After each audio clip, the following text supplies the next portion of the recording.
पूर्वजों की तस्वीर कभी भी द्वार के ऊपर नहीं लटकानी चाहिए। पूर्वजों की तस्वीर कभी भी द्वार के ऊपर नहीं लटकानी चाहिए।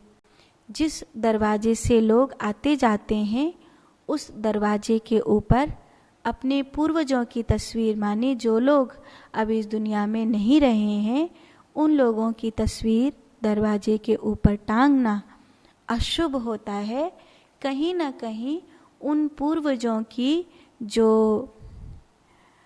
विचार शरीर वाली स्थिति है, उनका सूक्ष्म शरीर कहीं भी विचरण कर रहा हो, किसी भी लोक में विचरण कर रहा हो, उनकी ऊर्जा आपको पॉजिटिव नहीं मिलती है।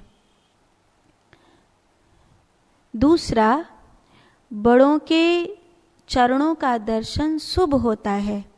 अगर आप कहीं यात्रा पर निकल रहे हैं या फिर आप कोई किसी संशय में पड़े हैं या कोई भी ऐसी परिस्थिति है, तब आपको अपने माता पिता के या अपने गुरु जी के, आपको श्रेष्ठ जनों के चरणों का स्मरण अपनी आँखों में आ जाए, उनके चरणों का दर्शन अगर आपको हो जाए तो ये बहुत बहुत शुभ माना जाता है।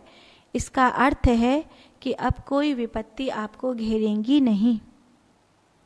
तीसरा, दोनों प्रहर में सोना नहीं चाहिए। अर्थात जब दोनों प्रहर मिल रहे हों, जैसे भोर हो रही है, रात्रि जा रही है और भोर हो रही है, वो क्या है, दोनों प्रहर मिल रहे हैं। दूसरा, जैसे दिन जा रहा है और रात्रि आ रही है, सांझ हो गई है, उस समय जब दो प्रहर एक साथ मिल रहे हों तब सोना नहीं चाहिए। चौथा,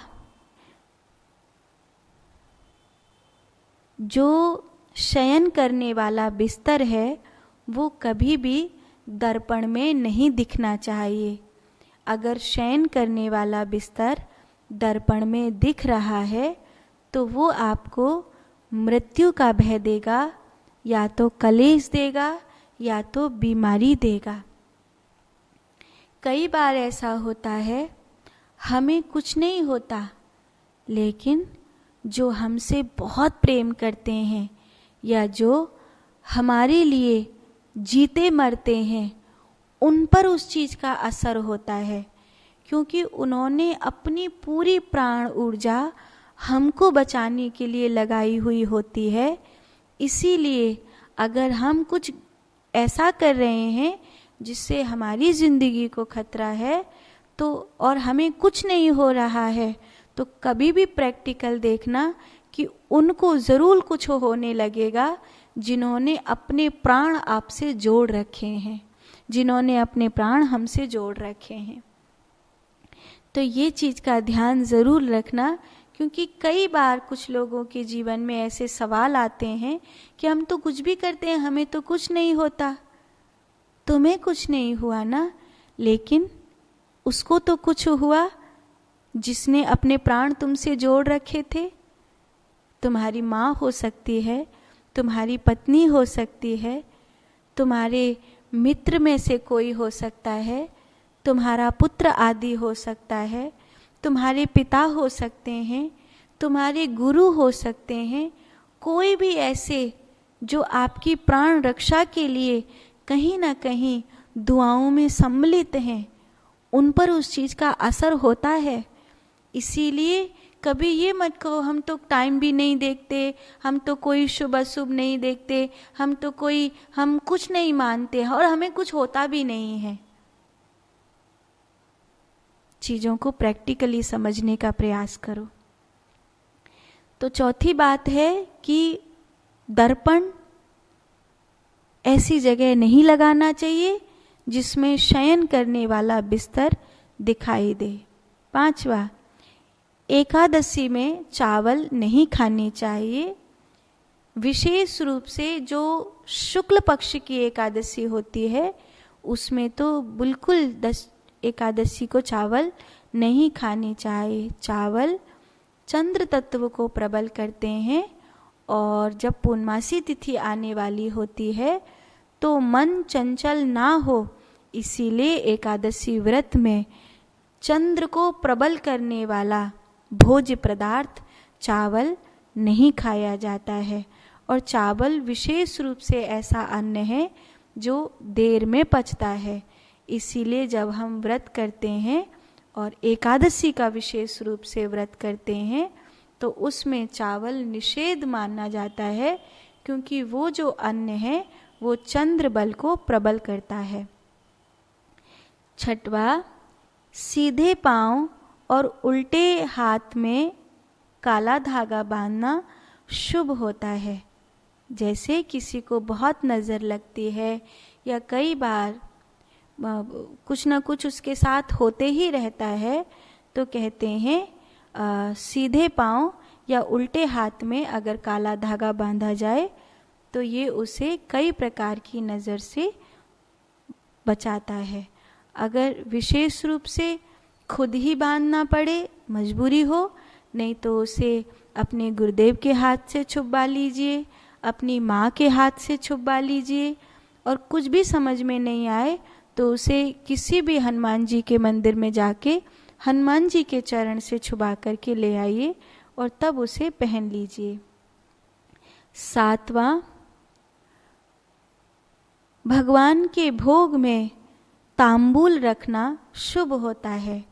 तांबूल अर्थात पान के पत्ते में सुपारी रखी जाती है और लौंग से उस पान के पत्ते को तिकोना मोड़कर लौंग से उसको बांध दिया जाता है, वो तांबूल होता है।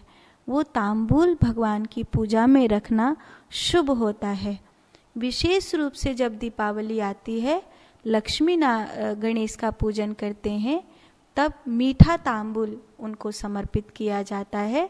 बाकी जो विशेष रूप से नारायण की पूजा हो या कोई देवी देवताओं का अनुष्ठान हो तो वहाँ पर भोग के साथ कोई भी फल है, मिष्ठान है, उसके साथ तांबूल रखना शुभ होता है। आठवां, एकदम अंधेरे में कभी नहीं सोना चाहिए। एकदम झपाझप अंधेरा करके सोना भय का कारण बनता है। कुछ नकारात्मक शक्तियों को स्वप्न में स्वप्न दोष का कारण बनता है और कई बार कुछ अनजानी नेगेटिविटी को ले आने वाला होता है। इसीलिए एकदम अंधेरा करके नहीं सोना चाहिए, हल्की रोशनी जरूर रखनी चाहिए। 9वां, कभी भी शमशान के पास भोजन नहीं करना चाहिए।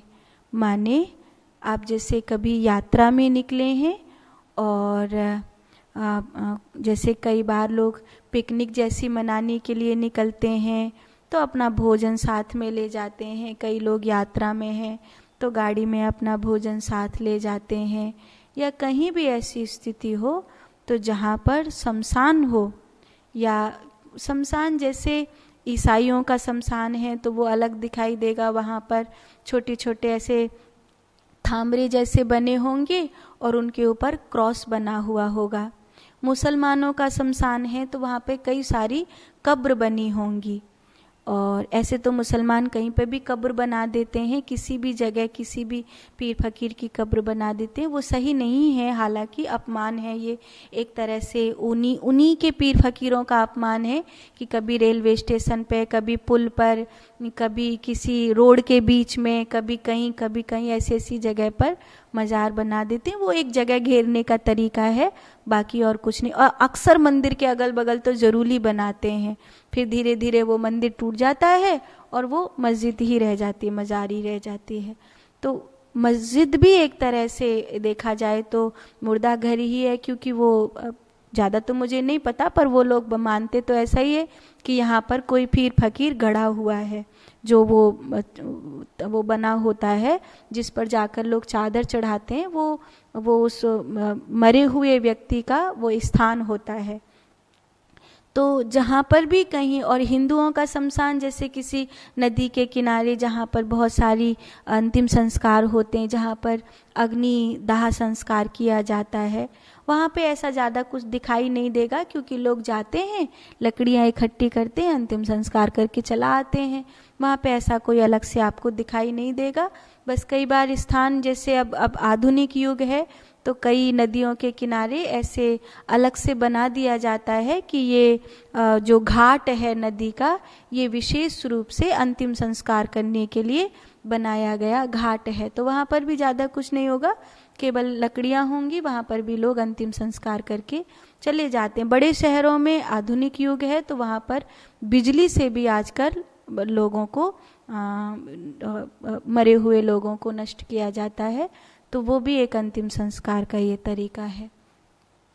तो जहाँ कहीं भी ऐसा महसूस हो कि यहाँ पे आसपास कुछ ऐसा है, वहाँ पर भोजन नहीं करना चाहिए, वहाँ पर भोजन करने से बचना चाहिए। विशेष रूप से जैसे पीपल का पेड़ के नीचे है, या कहीं पे भी ऐसा कोई घाट है, या कोई ऐसा जगह है, या कोई ऐसा मस्जिद मज़ार है, या कुछ भी ऐसा है जहाँ पर मरे हुए व्यक्ति के शमशान का जहाँ पर वो है, वहाँ पर भोजन नहीं करना चाहिए।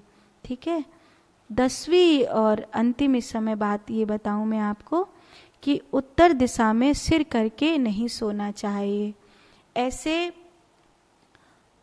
वैरागियों के लिए पूरब में सिर करके सोना शुभ होता है, गृहस्थ दंपतियों के लिए दक्षिण में सिर करके सोना शुभ होता है, पढ़ने वाले बच्चों के लिए पश्चिम में सिर करके सोना शुभ होता है। उत्तर में सिर करके किसी को भी नहीं सोना चाहिए। बाकी पूरब, दक्षिण और पश्चिम में से किसी भी तरफ सिर करके सोया जा सकता है, पर विशेष रूप से जिस दिशा से जो काम बनता है वो मैंने आपको बताया। पर उत्तर दिशा की ओर सिर करके नहीं सोना चाहिए। उत्तर दिशा की सिर करके ओर सोने से कहीं ना कहीं मस्तिष्क में रक्त का स्राव बढ़ता है। मस्तिष्क में रक्त के स्राव के बढ़ने से कई प्रकार के रोग, मस्तिष्क के रोग उत्पन्न होने की संभावना होती है।